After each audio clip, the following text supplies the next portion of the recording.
Salahuddin al-Ayyubi merupakan bangsa Kurdi. Ayahnya Najmuddin Ayyub dan pamannya Asaduddin Shirkuh hijrah meninggalkan kampung halamannya dekat Danau Van dan pindah ke daerah Tikrit. Salahuddin lahir di benteng Tikrit, Irak, pada tahun 532 Hijriah atau 1138 Masehi, ketika ayahnya menjadi penguasa Seljuk di Tikrit. Saat itu, baik ayah maupun pamannya mengabdi kepada Imaduddin Zanki, gubernur Seljuk untuk kota Mosul. Ketika Imaduddin berhasil merebut wilayah Baalbek Lebanon, pada tahun 534 Hijriah atau 1139 Masehi, Najmuddin Ayyub yaitu ayah Salahuddin diangkat menjadi gubernur Baalbek dan menjadi pembantu dekat Raja Suriah, Nuruddin Mahmud. Selama di Baalbek inilah, Salahuddin mengisi masa mudanya dengan menekuni teknik perang, strategi, maupun politik. Setelah itu, Salahuddin melanjutkan pendidikannya di Damaskus untuk mempelajari teologi Sunni selama 10 tahun. Pada tahun 1169, Salahuddin diangkat menjadi seorang wazir atau konselor.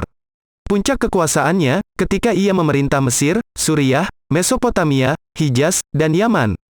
Sejarah mencatat, ada dua pencapaian utamanya yang diakui, tidak hanya oleh dunia muslim tetapi juga musuh-musuhnya. Salah satunya adalah perang melawan tentara salib dan kedua, merebut Yerusalem.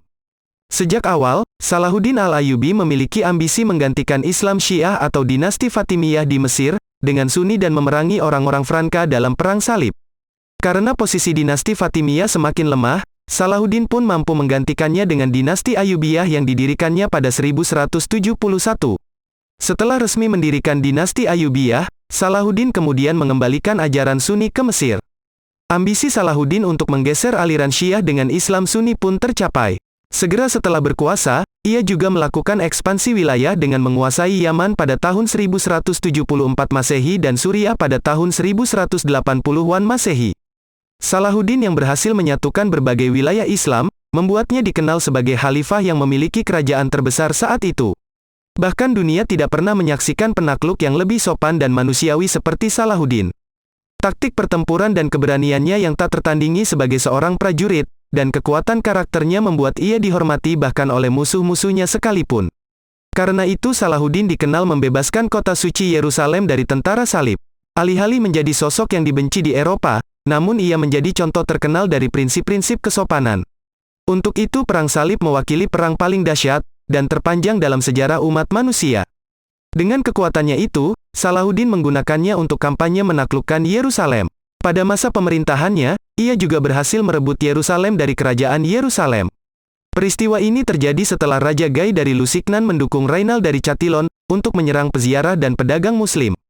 Bahkan Raja Gai dari Lusignan mengancam akan menyerang kota Mekah dan Madinah. Merespons ancaman itu, Salahuddin menyerang Yerusalem pada tanggal 4 Juli tahun 1187 Masehi, yang kemudian dikenal dengan Perang Hattin. Setelah berhasil menguasai daerah sekitar Yerusalem, Salahuddin menangkap Rainald dan mengeksekusinya.